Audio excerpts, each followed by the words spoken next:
Hello दोस्तों, मैं doctor Rakesh Jha आपके सामने लेके आया हूँ lecture series of machine learning के module number 1 machine learning introduction and its types.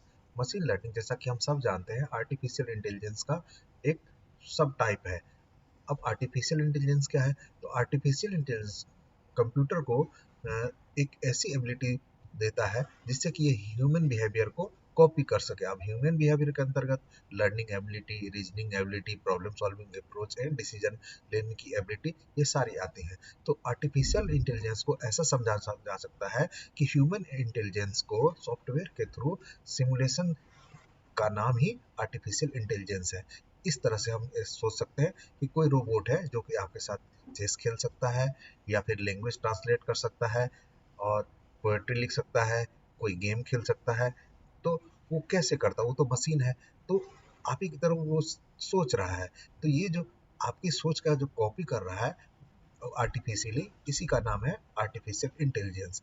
अब इसके एग्जांपल्स हैं सिरी, एलेक्सा, सेल्फ ड्राइविंग कार्स जो कि खुद ही डिसीजन लेता है कि किस तरह से हमको चलना है बिना ड्राइवर के। उसके बाद फेशियल रिकॉग्निशन सॉफ्टवेयर्स हैं जो कि फेस डिटेक्शन के लिए यूज होते हैं। मेडिकल डायग्नोस्टिक मशीन्स आ गई हैं जो कि इंटेलिजेंट मशीन्स होती हैं, और ये मशीन्स बिना डॉक्टर के उस मशीन्स में आप रिपोर्ट डालते हैं तो उसके बेसिस पे वो बता सकता है कि ये कौन सी बीमारी है। तो इस वे में हम देखते हैं आर्टिफिशियल इंटेलिजेंस ह्यूमन इंटेलिजेंस का कॉपी है। मशीन लर्निंग पे अब हम आते हैं। तो मशीन लर्निंग बेसिकली मशीन को लर्निंग एबिलिटी प्रदान करता है। अब इसका सबसे सिंपल डिफिनेशन इस तरह से होगा कि machine learning is a modelling technique that involves data. अब इससे क्या समझ में आता है? इससे कोई खास समझ में नहीं आ रहा है, इसको थोड़ा सा हम और इलेबोरेट करेंगे। तो मशीन लर्निंग एक ऐसी टेक्निक है जिसमें डाटा के थ्रू मशीन किसी चीज को सीखता है। अब मशीन इस तरह से मशीन जब ट्रेंड हो जाता है तो उसे हम मॉडल का नाम देते हैं। तो मॉडल एक प्रोडक्ट है मशीन लर्निंग का। अब इसमें जो डाटा मशीन को लर्निंग में यूज होता है उसे हम ट्रेनिंग डेटा सेट कहते हैं। पिक्टोरियली इस वे हम देख सकते हैं कि एक मशीन लर्निंग एल्गोरिथ्म है। एल्गोरिथ्म मतलब मेथोडोलॉजी, यानी लर्निंग टेक्निक। उससे हम कुछ मॉडल को बनाए हैं और उस मॉडल को हम बार बार डाटा को दे दे के ट्रेंड कर रहे हैं। और जब मशीन ट्रेंड हो जाता है तो हम दूसरा डाटा जो कि हमारे ट्रेनिंग डाटा से अलग डाटा सेट है उसको हम दे के देखते हैं, और फिर पता कर किया जाता है कि ये मशीन उसको रिकॉग्नाइज करता है कि नहीं सिमिलर टाइप के डाटा को। इस वे में मशीन लर्निंग काम करता है। अब ये मॉडल क्या होता है? तो ये model basically artificial neural network होता है जिसको हम नेक्स्ट लेक्चर सीरीज में कवर करेंगे। अब है टास्क ऑफ मशीन लर्निंग। तो मशीन लर्निंग के टास्क क्या होते हैं? बेसिकली तीन क्लास टाइप के काम होते हैं मशीन लर्निंग के: classification of objects, prediction of events, और क्लस्टरिंग ऑफ इमेजेस और decision making. Classification of images, मान लीजिए हमारे पास बहुत टाइप के ऑब्जेक्ट्स हैं, कुछ कैट के हैं, कुछ डॉग के हैं, या किसी और जानवर के हैं। अब एक बार हमने मशीन को इन इमेजों से ट्रेंड कर दिया, फिर हम नए टाइप के इमेज इनको देते हैं एक्सटर्नल से, सोर्स से, तो वो मशीन खुद ही बता देगा कि ये कौन सी जानवर की इमेज है। अगेन इस सेकेंड इसका काम है प्रिडिक्शन का। प्रिडिक्शन के लिए बेसिकली इनपुट और आउटपुट डाटा के बीच एक रिलेशनशिप एस्टेब्लिश किया जाता है, और उस बेस पे एक मैथमेटिकल इक्वेशन बनाया जाता है। उस इक्वेशन से हम ट्रेन करते हैं अपने मॉडल को, और जब मॉडल ट्रेंड हो जाता है तो नए डाटा सेट के लिए, यदि पर्टिकुलर इनपुट के लिए, वो आउटपुट को प्रिडिक्ट करता है। अगेन है क्लस्टरिंग अप्रोच। क्लस्टरिंग अप्रोच में डाटा हमारी होती है डिफरेंट टाइप के रो इमेजेस से बनी हुई होती हैं। इसमें अलग अलग टाइम इंस्टेंट पे डाटा का अलग अलग नेचर होता है, अलग अलग करेक्टरिस्टिक होता है। तो वो अलग अलग टाइम ड्यूरेशन के डाटा क्लस्टर्स को हम इस का काम भी है, इसका क्लासिफिकेशन का भी काम हम करते हैं यहाँ पे। अगेन है डिसीजन मेकिंग। मान लीजिए कोई गेमिंग है जहाँ पे डिसीजन लेना पड़े, तो उस केस में हम मशीन लर्निंग का यूज करते हैं। अब है एग्जाम्पल कुछ मशीन लर्निंग के। तो जैसे हमने बताया है जनरली मशीन लर्निंग का काम क्लासिफिकेशन और प्रिडिक्शन में किया जाता है, नहीं रिग्रेशन में किया जाता है। तो प्रिडिक्शन कैसी होगी? तो house price prediction based on size, numbers of rooms, location. तो सेकेंड इसका एग्जांपल है स्टॉक में किसी स्टॉक का प्राइस का एस्टिमेशन कि क्या होगा कल को, आज यदि ये है, आज की कंडीशन पर्टिकुलर मार्केट की ये है, तो इस बेसिस पे आगे का क्या प्राइस होगा, इस वे में हम इसको प्रोडिक्ट कर सकते हैं। अगेन अगेन क्लासिफिकेशन में हम देखें तो जैसे स्पैम नॉन स्पैम ईमेल में आते हैं, तो इसका क्लासिफिकेशन कैसे गूगल को पता चल जाता है कि कुछ ये मेल स्पैम है या रेगुलर मेल है, तो इसमें वो आर्टिफिशियल मशीन लर्निंग का यूज करता है। अगेन हम फेस रिकॉग्निशन में या किसी एनिमल को रिकॉग्निशन में या फिर ऑब्जेक्ट क्लासिफिकेशन में इसका यूज करते हैं। Then processing text documents and outputting a summary, इन चीज़ों में भी इसका यूज किया जाता है। अब है types of machine learning. Generally machine learning को 3 पार्ट्स में डिवाइड किया गया है: supervise learning, unsupervise learning and reinforcement learning. Supervise learning के 2 टाइप है, रिग्रेशन एंड क्लासिफिकेशन। जैसा कि हम जानते हैं रिग्रेशन का यूज प्रिडिक्शन में किया जाता है और क्लासिफिकेशन मतलब ऑब्जेक्ट क्लासिफिकेशन में यूज किया जाता है। अनसुपरवाइज लर्निंग इसका जनरली हम डाटा के कैरेक्टरिस्टिक को फाइंड आउट करने के लिए यूज करते हैं, तो इसमें हम क्लस्टरिंग और डायमेंशन रिडक्शन का के लिए इसका यूज करते हैं। देन अगेन है डिसीजन मेकिंग के लिए रीइंफोर्समेंट लर्निंग का यूज करते हैं, जैसे कोई गेम है या और ऐसी जगह पे जहाँ पे मशीन को डिसीजन लेना है कि क्या करें क्या ना करें, उस केस में हम रीइंफोर्समेंट लर्निंग का यूज करते हैं। अगेन है types of machine learning models.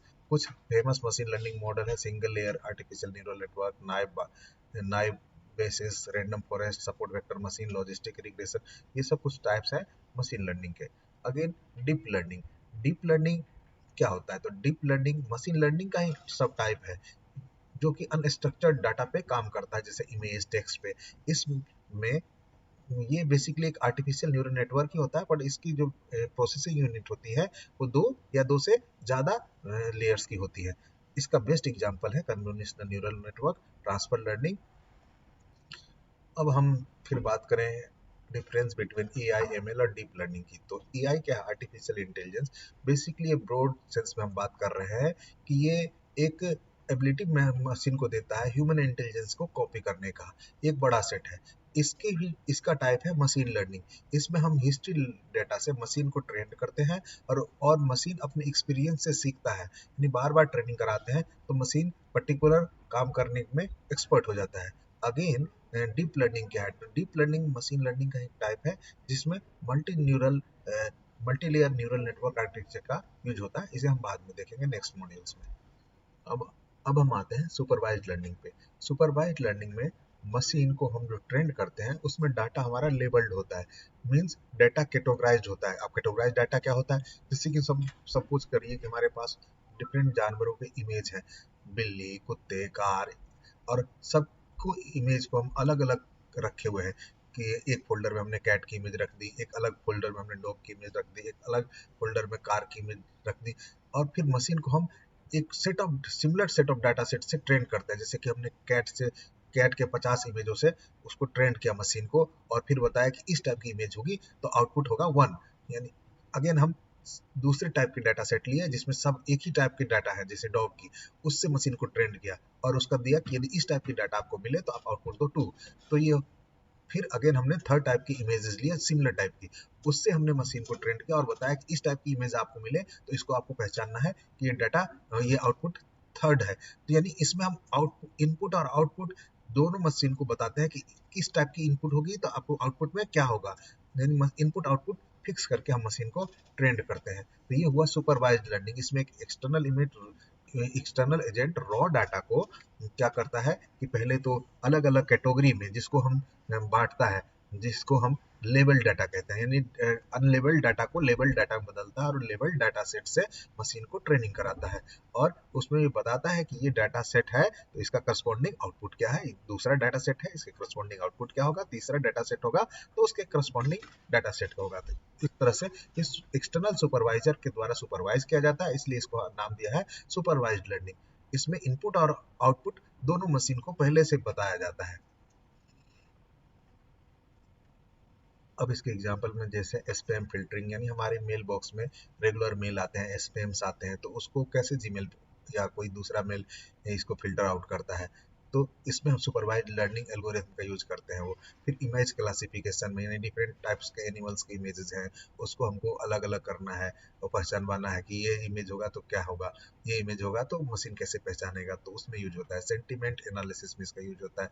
Similarly किसी की प्राइस को प्रिडिक्ट करना है, यानी अभी मार्केट की कंडीशन ये है, हाउस की साइज ये है, इस नंबर ऑफ रूम्स ये है, उस बेसिस पे प्राइस ये है, तो यदि यदि पैरामीटर्स चेंज हो, यानी हर नंबर ऑफ रूम्स बढ़ जाए या फिर एरिया बढ़ जाए, तो क्या प्राइसिंग होगा। इस टाइप का प्रिडिक्शन के लिए भी इस एल्गोरिथम का यूज करते हैं, यानी सुपरवाइज्ड लर्निंग का यूज करते हैं। इसके जो एल्गोरिथम है वो है linear regression, decision trees, support vector machines and random forest. अब आइए अनसुपरवाइज्ड लर्निंग, यानी जैसे कि नाम से पता चल रहा है ये अनसुपरवाइज्ड है, मतलब कोई एक्सटर्नल सुपरवाइजर यहाँ अवेलेबल नहीं है कि जो कि रॉ डाटा को डिफरेंट कैटेगरी में बांटे, यानी अनकेटेगराइज डाटा होता है। यानी ऐसा सोचे कि जैसे कि हमारे पास चार चार या 10 जानवरों के अलग अलग इमेजेस हैं, तो और सारी इमेजेस मिक्स है। पहले से हमने अलग अलग करके नहीं रखे हैं कि 50 इमेज डॉग के, 50 इमेज कैट के, 50 इमेज ये, सारे इमेज मान एक साथ ही मिक्सअप है, और फिर मशीन को खुद ही डिसाइड करना है इस डाटा सेट से कि आउटपुट क्या होगा। तो यानी अनसुपरवाइज्ड है। तो अब उसमें कि जैसे इसका ऐसा सोचिए कि कोई बच्चा है, उसके पास बहुत सारे, जैसे कुछ कार हैं, कुछ कुछ आपके बैट है, बॉल है, इस टाइप से बहुत सारे खिलौने हैं। अब उसको खुद से कैटेगराइज करना है, तो हो सकता है वो बच्चा साइज बेस पे कैटेगराइज करे, हो सकता है शेप बेस पे कैटेगराइज करे, या डिफरेंट कलर को देख के अलग अलग कर ले खिलौनों को, यानी उसको एक एक्सटर्नल सुपरवाइजर की जरूरत नहीं होती है। सिमिलरली बच्चे के जगह पर हम यहाँ सोचे कि मशीन है जिसमें हमने सारे मिक्सअप मतलब डाटा डाल दी है, जो कि कैटेगराइज नहीं है, जिसमें नहीं लिखा है कि ये कौन सा डाटा है, ये कौन सा डाटा है, ये कौन सा डाटा है। मशीन क्या करेगा कि डाटा पैटर्न को खुद ही रीड करता है और सिमिलर टाइप के डाटा पॉइंट्स का क्लस्टर बनाता है, और उससे एक कंक्लूजन निकालता है कि इस टाइप के क्लस्टर होगा तो आउटपुट ये आएगा, इस टाइप का क्लस्टर होगा तो आउटपुट ये आएगा, और इस टाइप का क्लस्टर होगा तो आउटपुट ये आएगा। यानी मशीन क्या करता है कि सिमिलर टाइप के डाटा पैटर्न को देख के एक आउटपुट, डिफरेंट टाइप के आउटपुट डिसाइड करता है। तो ये अनसुपरवाइज्ड लर्निंग है, इसमें कोई भी एक्सटर्नल सुपरवाइजर अवेलेबल नहीं होता है। अब इसमें हम देखते हैं कि ट्रेनिंग प्रोसेस जो होती है डायरेक्ट इनपुट से ही होती है। अब है इसके एग्जाम्पल, तो clustering customer based on their purchase history, मतलब अब कस्टमर्स हैं, उनकी क्या क्या किस टाइप से खरीदारी करते हैं, उस हिस्ट्री को देखते हुए कस्टमर का क्लस्टर्स बनाना। या एनोमली डिटेक्शन इन सेंसर डाटा, एनोमली मींस वो आपका फॉल्ट डिटेक्शन करना है, हमारे सेंसर्स की डाटा है बहुत टाइप के, उसमें फॉल्ट कहाँ है वो पता करनी है, देखेंगे इसको बाद में कैसे करते हैं। अगेन डायमेंशन रिडक्शन करना है, यानी हमारे पास डाटा है जिसकी जो बहुत ही उसके एट्रीब्यूट्स की डायमेंशन बड़ी है, तो उसको कम साइज में कैसे करेंगे, उसमें इसका यूज होता है। एल्गोरिथम इसमें यूज करते हैं K means clustering, principal component analysis. इसके एग्जांपल्स हैं ऑटो इनकोडर। हमारा थर्ड टाइप का लर्निंग एल्गोरिथम है रीइंफोर्समेंट लर्निंग। रीइंफोर्समेंट लर्निंग का यूज हम तब करते हैं जब हमें कोई डिसीजन मेकिंग करना हो, जैसे कि कोई गेम बनाना हो, उस केस में खुद से डिसीजन लेना पड़ता है।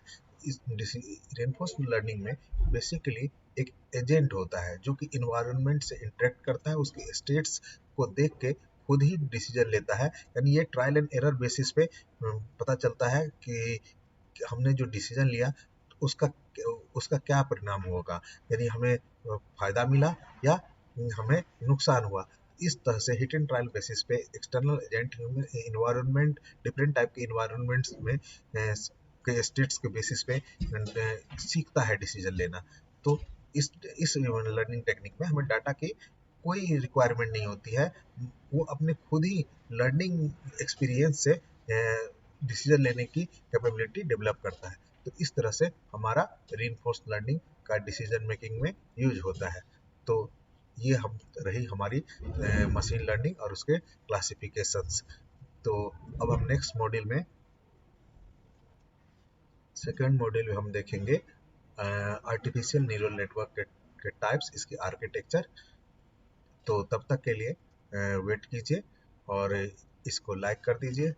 जो नए आए हैं लर्नर्स वो प्लीज़ इसको सब्सक्राइब कर लीजिए, जैसे ही नया वीडियो हम अपलोड करेंगे आपके पास नोटिफिकेशन आएगा। तब तक के लिए गुड बाय।